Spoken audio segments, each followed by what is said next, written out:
Thank you, Caroline. Thanks very much indeed. And I'm just me. I always feel like an imposter.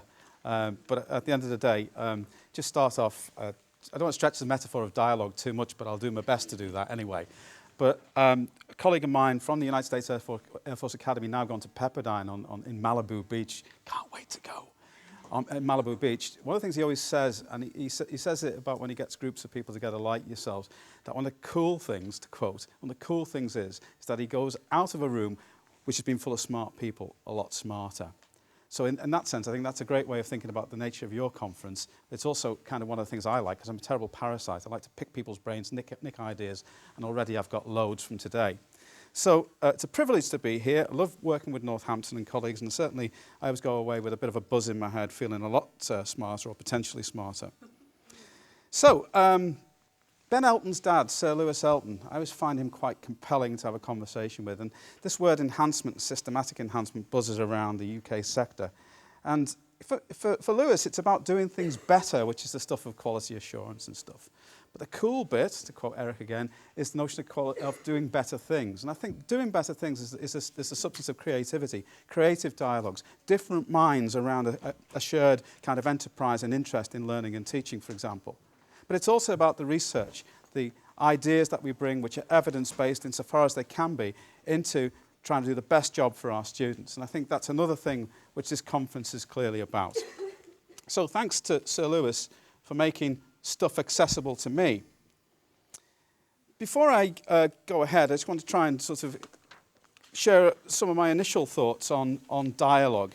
Well, I see dialogue for me, and this might be something of my state of mental health, that I have internal dialogues with myself around stuff. And I think that's part of my mental schema and idea formation. So there's stuff that goes on inside of me, which I can then take outside in language, in conversations, in dialogue, even when I'm talking to myself when I'm sort of driving along the M6 or whatever. There is this meta-cognitive, this dialogue around my thinking and learning, which I can offer to others in conversation. Then there's the more familiar interpretation of dialogue, which is that which is externalized, and stuff that Neil shared with us this morning, the importance of dialogue, Bakhtin's position, Vygotsky's position, the position of teachers as significant others, engaged in a dialogue, enabling people to go further than if they were unaided. That's the whole notion of giving people scaffolds to hang their ideas on so they go further than if they were unaided. I'll come back to that a bit later.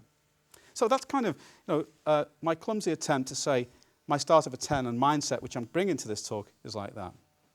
Well, I'm an old biologist, and I remember reading a book called The Ascent of Man by Bronowski. I just want to show you this clip because it says an awful lot to me. Bangkok.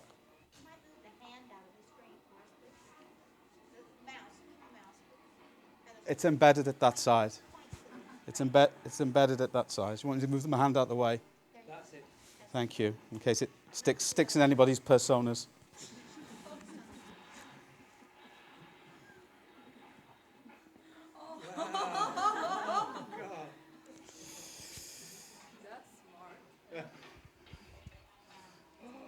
Well, it speaks to me because it tells me that humans are complex adaptive organisms. There's a whole range of dialogues that go on very formally in these places we call universities and schools, with all the kind of sociology of institutionalization, etc. But all of these dialogues that are passed down, that is not an accidental thing. That has happened through multiple dialogues, through multiple places where things have been learned, for something which is a product, an artifact, a group of people in concert doing something, which I don't think would have been possible without kind of rich dialogues. But I mean, the bottom line for me is that we have in our universities a big responsibility, and that is to give our students the best possible learning opportunities. Bottom line, we admit them, we have to teach them well. Can I tell you a little bit of a story? It's not unique. Are you all sitting comfortably? Then I will begin. Okay. I taught my dog to whistle, said Mark. But it doesn't whistle, said Caroline Stainton, because she's into all that teaching and learning lark. But Mark, being a smarty pants, this is Pip, the hairy alarm clock, gets me up at 4:30 every morning. But I didn't say it had learned. I taught my dog to whistle, said Mark. But it isn't whistling, said Caroline Stainton, forever keeping her eye on the game. But I didn't say it learned, said Mark, and as my old dad said, you might as well have taught him to skateboard then for all the good you've achieved, said Frank. So, I just start to think to myself, teaching, learning, what learners do really matters. People like, Entwistle, Biggs, they tell us about these things. But, this idea that teaching is automatically connected to learning and what learners do is a big assumption. Should it be informed by intelligence-informed dialogues, which are about research, which are about creativity, which are about the embodied knowledge in people like yourself, which Jack Whitehead would say we have to get out by getting you to talk to one another in dialogue. So my point is that I think we've got a real responsibility to get a real connect, the best possible connect between learning and teaching, albeit with recognition that humans are complex organisms. They're difficult, they're slippery, they're not all the same. There are cultural differences, there are preferences and styles which we talk about. But there's all these types of things operating, but our job is to get the best possible connection between this thing we call teaching and learning. So the how question is where I'm trying to come at it from in terms of dialogue.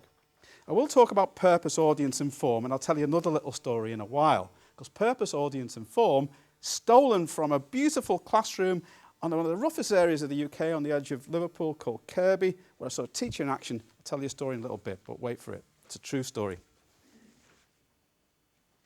Everybody all right? You sure? Overcrowded slide.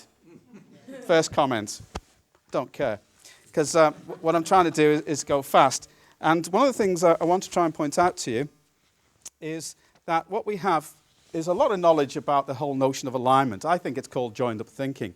This is a picture I used at University of Johannesburg in 2005 as the essence of us working together to configure professional development around teaching and the reconfiguration of curriculum. But if we look here, we've got learning outcomes. Let's substitute that for learning at the top. Not tall enough to get there.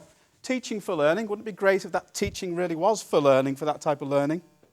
Joined up. Wouldn't it be great if the assessment type was appropriate for that type of learning and teaching? So we got assessment for learning as well, speaking the same language, formative assessment, etc. And wouldn't it be really great if we are constantly committed to evaluation so we could realign our curriculum planning in the longer loops of quality management so that we do a better job in this system the next time? So we've got these long loops of reflection and evaluation and dialogues. Any of us who are not committed to that, we really need to think we're in the right place. However, we also have to make it work, because otherwise it's not more than a bureaucracy. On the other hand, we've got these little dotted loops, and these are the contingent dialogues. The dialogue with oneself about a teacher, as being a teacher in a single session. Was the teaching okay? Was my formative assessment okay? That constant reflection, that leads to contingent changes, even within a teaching session, reflection in action and reflection on action in a very contingent way, or session by session, trying to do things better. Perhaps doing better things, because if we also insert the R word into here, the research word, we might bring new knowledge and new commitments to making this system operate better. Okay, so far. So wouldn't it be great if a university like Northampton, which I think it really does commit, tries to join these things up in the best possible way that we can, albeit that it's an imperfect world that we live in. The imperfections all come from these complex humans. Okay, so let's move on. What about the alignment of purpose, audience, and form? Where the heck's all that come from? Well, I can confess, and this is being recorded, so I have to be very careful what I say, that we were able to secure a Centre for Excellence in Teaching and Learning from the Higher Education Funding Council at a few bob to enable us to focus on using technology better. And it was all based around this whole notion of purpose, audience, and form. Ready for another story? Primary school teacher on the edge of Liverpool, a place called Kirby. It's where I was brought up, so it was a real privilege to be back in. It was my own school. It was marvellous, but it was so much smaller than when I was there. But the story goes like this. She said, I'm going to teach you today about making lists. Yes, miss.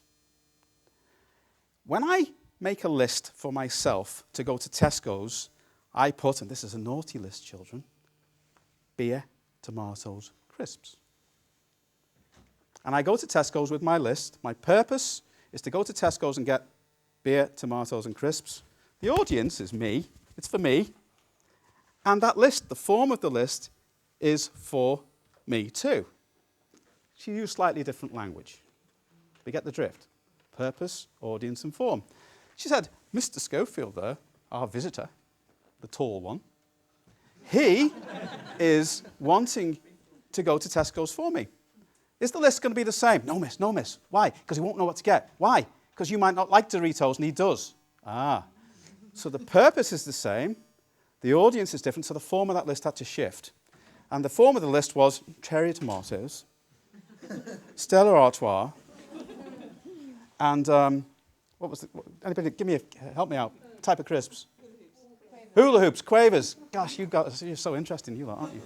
But you see the point of purpose, audience, and form, and this is actually, uncommon. I was talking to you earlier, wasn't I? The book What I Never Wrote was what I learned being thrown into a primary school for 2 years in the Education Advisory Service. I learned so much that's transferable into higher education. Well, purpose, audience, and form is used in teaching genre. I would argue that writing, the discourse in our discipline, reading, writing, and talking in our discipline is a genre almost, because in biology it's blinking different from sociology, which is really different from the creative and aesthetic arts that we find in our universities. But the genre needs to be explicitly taught. So how do we conceptualize the notion of purpose, audience, and form in practical ways? Well, for me it goes like this. Purpose is about some learning, isn't it? The audience is the unique situated characteristics of the learners. I've got some clinicians out there distributed across the UK and Malta. Yeah, online. The purpose is to get them learning stuff, but their unique situated characteristics are very different to me trying to get students who've never seen a VLE before in a country where a VLE has never been introduced. The situated characteristics of the audience are different. So the form of the deployment of technology is different. But when you think about it, learning for learners, depending on their type and their learner histories, etc., determines what we do with them. Fitness for purpose. The difference between stuff which is highly dialogic and sometimes transmission. Purpose, audience, and form. Joined up thinking. Learning, learners, and teaching. You with me? So that was the model I put together and offered it up to the Funding Council. And that story has led to... No, it's not me. It's a close relative. Solstice, supported online learning for students using technology and information for communications in their education. Nothing to do with me. I never wrote that bit. It was somebody spun it up for the Funding Council. But basically, the notion of purpose and audience and form has been developed to move into that kind of domain of joining up learning, teaching with the learner's needs, etc. But to use technology well, to use it economically. Can I just share something else with you? Not that. In the spirit of dialogue, I think Scandinavian perspectives are always useful. I hope this is going to run. Yes, it is. There will be subtitles.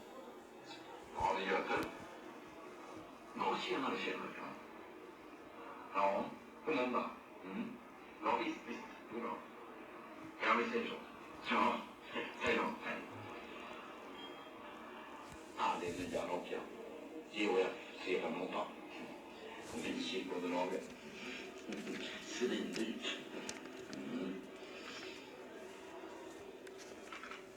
Var är jag?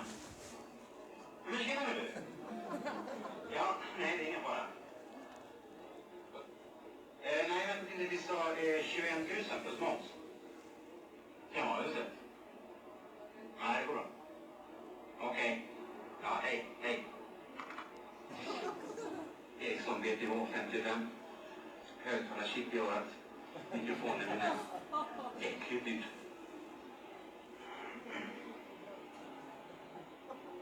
Ja, men vad fan var det där? Jag fick ju fax.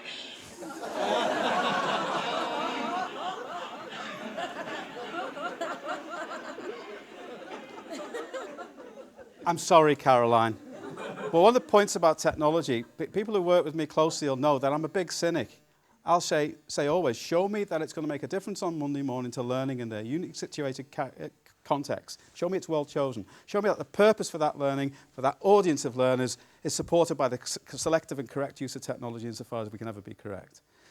With that in mind, really, that's where this comes from. The notion of dialogue for design sounds very dressed up, but it's nothing more than joined up thinking.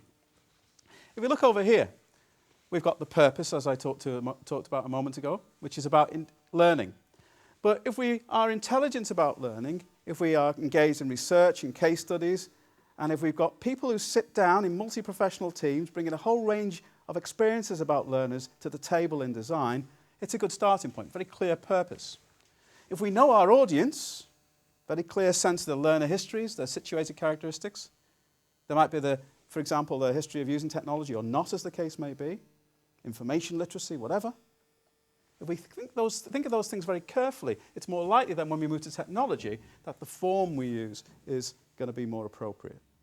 So imagine people, a multidisciplinary new academic team with learning technologists, researchers, pedagogues, all kinds of people who are clever, smart people, sat around looking at what the clear purpose is of learning and elaborating it, thinking about what they know and bring to the table from research, etc., and from evaluation studies, what they know about that type of students. They're more likely then to select and use the affordances, the bits that technology can do, in ways which are appropriate and matched, a joined-up thinking type of model. That is the essence of the Solstice Settle. And you see people in a room with a big piece of plastic with purpose, audience, and form on it. The left-hand side has got stuff around learning. The middle part is the stuff we know about those unique characteristics of the students. And the final part is the stuff that gets filled in with due consideration of those two components. In my experience, all too often we go straight to this. Let's have a bit of e-portfolio. Let's all go and buy PebblePad. Let's have a bit of, what's it called, social networking. Let's have a bit of Facebook, without due consideration of what the clear purposes are and the complexities of those humans that are in the middle there. Because we get it wrong, it goes belly up, it's high risk. That makes sense. Well, everybody okay? That's always good to see. So, a case illustration. Okay, podcasting. Come across that? It's only recording a bit of stuff and sticking it somewhere for people to listen, isn't it? Can be, can't it? I've seen so many podcasts, 17 hours long, Mark talking about a load of old stuff, and some poor student on the other end of it, with all the body postures and all the enjoyment factors that they don't have in my lectures. So, just taking this kind of audio stuff and sticking it online, a great idea. Oh, God, we can make some nice files and we can pick them up on a memory stick and we can shove them in a hole in the computer and we can put them in the VLE. We have the technology. It doesn't amount to a hill of beans unless it impacts upon the student's learning. So what I'd like to try and do is just suggest to you that this purpose, audience, and form dialogic model can take us from undesirable to desirable situations or more desirable situations. It can move us from surface analysis and predictions, let's have a bit of podcasting, it might be the new thing, to deeper analysis and predictions based upon purposes of learning, the unique characteristics of the learners, the research literature, the experience of the people in these multi-professional teams, to move in this kind of trajectory, a continuum of dialogues. That's what purpose, audience, and form is really about. To illustrate, now you won't be able to read this is not the intention, it's really more of a cue for me. Imagine a continuum of dialogues that goes like this. I've got a challenge, my students, and Chris, you can help me out with this because he always helps me out with literature things. As teaching a poem called The Monk. The Monk. I believe it's really hard, difficult, complex. Is it? Oh, well, my students think it is. Anyway, my colleagues tell me it's challenging. And the idea was that he would record the lecture, stick it on the VLE, and the students could pull it down into their iPods or the phones, etc., and listen to him talking about the monk again for an hour. And he's wonderful, but, students were still in the same place. With experience over time, this colleague has worked with learning technologists, people doing research, people who are working with pedagogic models, etc., to go from that really quite simple way of looking at it through a series of dialogues to this final one. I'll just read it to you. Rather than just record the lecture and stick it online, hope that they listen to it and gain from it, the lecture was recorded and placed in the VLE with consideration of a range of strategies to encourage learners' active engagement with the audio recording, based upon sharing of experience of similar ventures and the successes in relation to varied preferences and types of learners. So this was the intelligence that was being brought from the team to the precedents that they'd seen in other areas and in the literature around podcasting. This is informed by their own research on deployment of audio streaming and reception quality in the VLE via headsets. The learning technologists also informed the selection of interactive approaches based upon their own research and scholarship, which is focused upon strategies for extending the degree of interaction with audio and deeper information processing. That last part's my script. Extending interaction with text and other media. stolen from David Ray, Maureen Lewis, extended into moving up into media. What that means in a sense is, and again, Chris helped me out, remember the dry salvages, to think we had the experience and missed the meaning or something like that? All too often, we give people something like a media experience, and they go, I've had the media experience. I'm done. I've listened to it. Without any attempt for deeper processing. So another model I've generated, which is an extension from working with text, is to get people to listen or watch or engage with something with particular tactics. Like, for example, pull out the 3 key ideas. Note them and translate them into some other form. Draw a picture of them, for example, or write a flow chart for them. Then go into dialogue and discussion. And people from that same experience will bring different flow charts, different bits into the discussion. And they end up having interacted with that medium in a far deeper way. Podcasts here were chunked, there were activities for each chunk, there were dialogues in between the bits, etc. And the students generally got a better shape and feel and sense of the poem and the message that were underlying it. Extending interaction with text. Give people ways of paying attention to things. Give people ways of talking about them later and processing them. They're more, therefore, likely to access them in memory, in new idea and schema formation. But the beautiful thing is they start to see and feel things differently through the process of dialogue. But it's not as easy as riding a bike. You get a new academic team of learning technologists, researchers, teachers, the whole shebang, all in a room together with a big piece of paper designing around purpose, audience, and form. It takes leadership. It takes persistence. It takes you saying, stop running to the technology, think about the learning, put the learner's centre, because otherwise our joined-up model of learning, teaching, assessment, evaluation, research is now more than rhetoric. But it does take persistence, and it takes leadership right from the top. Not easy.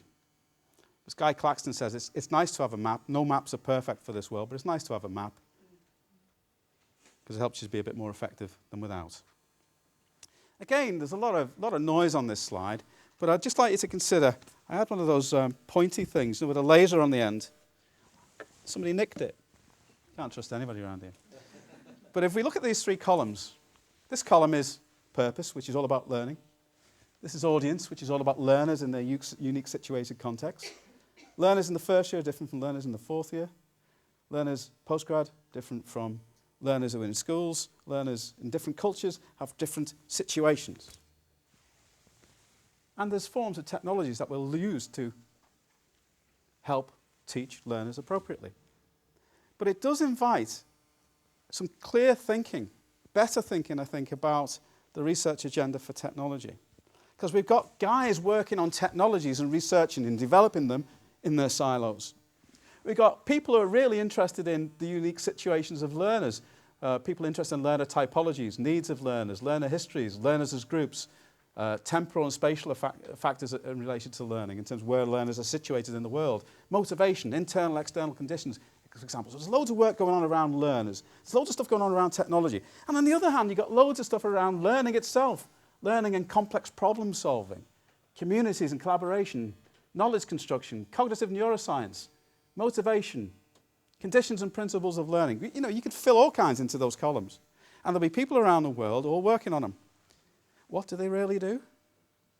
Convene together from their expert positions of purpose, audience, and form in dialogues which are about researchers seeing things from different paradigms, feeling problems differently, and bringing multiple types of intelligence and ideas into the research agenda. And I think that's what we need to do more of. So stretching again the metaphor of dialogue, of purpose, audience, and form as a dialogic model, it also pans into the impact it can potentially have in informing research agendas. That was quoted as the Shanghai Dialogue, because I was working at the University of Jiaotong with a lot of people from America on an NSF project. And I was kind of a bit of an itinerant pedagogue. So I shared Solstice, which I call cricket, because I'd just been to a talk about croquet. Croquet, have you seen croquet, which is about virtual worlds? But it's all peer-to-peer, it's not on a server, so it's different for things like Second Life. So I talked about this as a challenge to all of these wonderful people in the room, because there was no social anthropologists in there were no sociologists, there were no linguists in there. It was a real missed opportunity. But we've moved on since then and brought more people to the party. You're still okay? Still in that postprandial after-lunch state? Me too, me too. So face-to-face example. I'd love to have more conversations with yourself now, because I think we could have been like cloned, I think, because we've got our belief systems are so alike. If you were talking about, love for Lev Vygotsky, go Lev, go. He's marvellous, The idea of the importance of the teacher, the idea of the importance of dialogue, the idea of scaffolding, which simply put, for me, is anything, any device that allows a learner to go further than if they were unaided. So, for example, kids being taught, or any student being taught about how a genre works. Imagine, I'm a scientist, but let's pretend I'm not. If I was teaching about arguments, I might have a frame that goes like this. Some people think because, and here's the evidence. Other people think because, and here's the evidence. So on balance, this is where I think the debate is.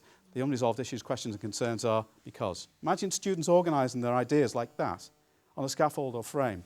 Well, that allows them to go further than unaided. Because a lot of students just don't get it. I've done 3 A levels, for example, and I might have done English language. I might have done Spanish, and I might have done biology. I'm a smart cookie, so I get into law. And I write stuff which is about law. And writing in law is a secret garden. That's why we have to pay all the beggars loads of money, isn't it? They have to know what that genre is like. They have to know what the form is. They have to know what the audience is. They have to know how it works. I think Stephen Brookfield talked about the secret garden. The secret garden of what goes on inside people's heads. One of the challenges to anybody who's going to get students into the zone for reading, writing, and discourse in the discipline, which is the true stuff of dialogues in the discipline, they have to drop out of this expert zone. And the expert zone, according to Duban, I think it was this zone of unconscious competence. I'm an expert. I have my tweeds. No, I don't. I never have a suit on, actually. But the idea that dropping out of one's consciousness zone and asking, how does reading work? How does writing work? How does discourse and discussion work in my discipline? Is a big challenge. It's the stuff of the best professional development, I think.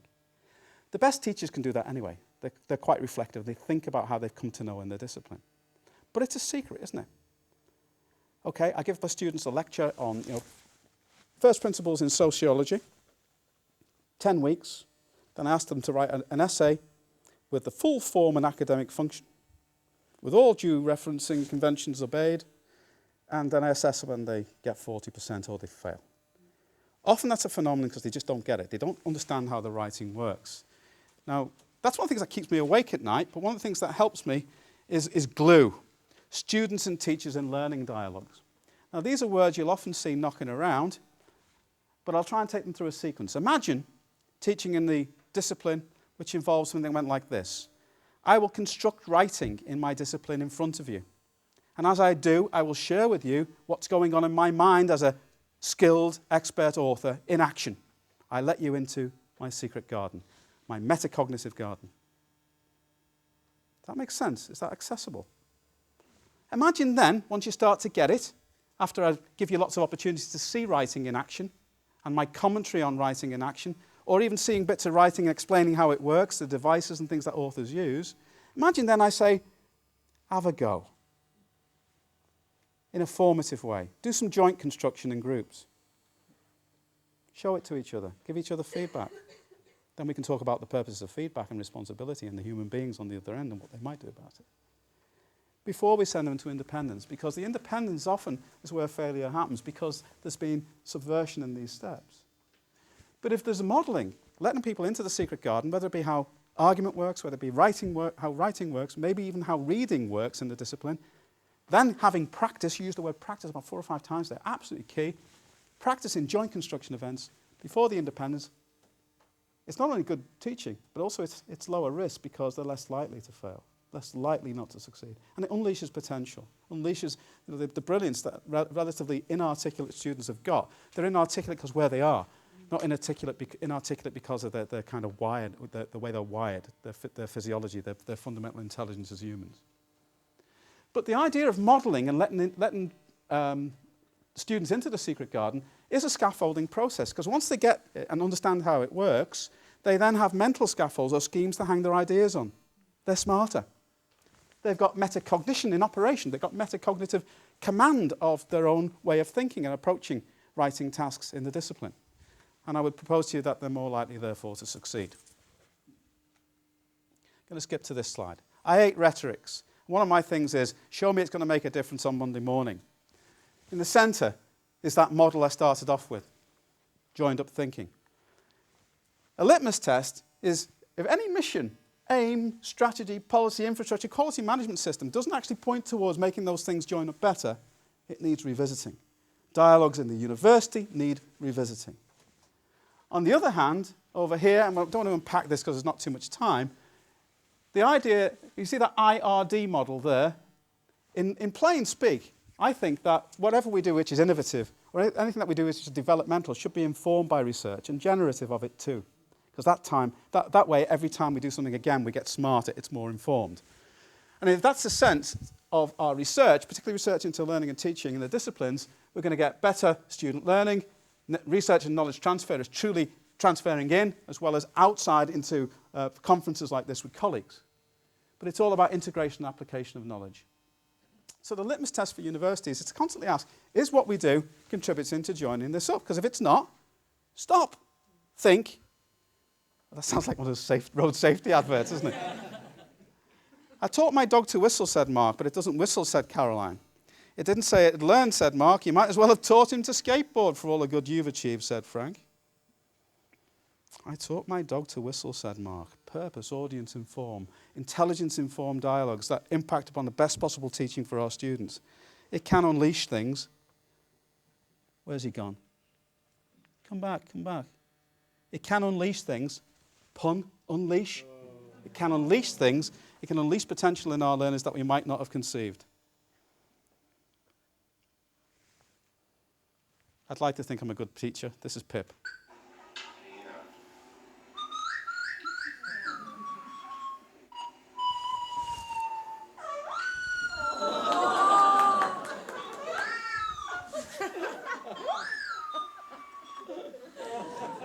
We should have conferences like this. We should all, I think, professionally have a commitment to convening, sharing intelligence, engaging in dialogues.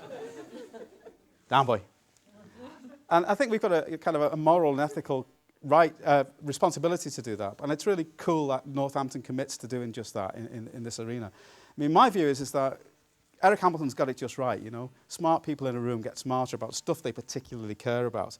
And if we constantly commit to that, then only the most wonderful things can happen in terms of learning and teaching. But I like Peter Jarvis. University dialogues, which are critical, have got to be based around respect, reciprocity, listening, discourse, stuff which is good. I'd like to see that in any class I teach, but I'd like to see it in any university system, a quality system, a committee, a development group, or whatever it is. And if we get that climate and condition right for dialogues in a university, it's amazing what I think we can achieve. Well, you know, my old dad, forever the dry scouser, like the dry salvages, he would say, well, you might as well have taught him to skateboard for all the good you've achieved, even when I showed him the dog whistling, because he actually saw these clips. I'll just leave you with something and say thank you. It's a privilege to work with the University of Northampton, always, and I hope to be back sooner rather than later.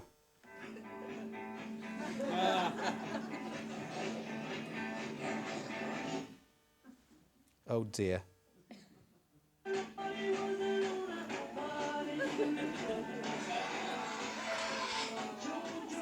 The art of the possible. Intelligence-informed dialogues around learning and teaching are the things that will really make a difference.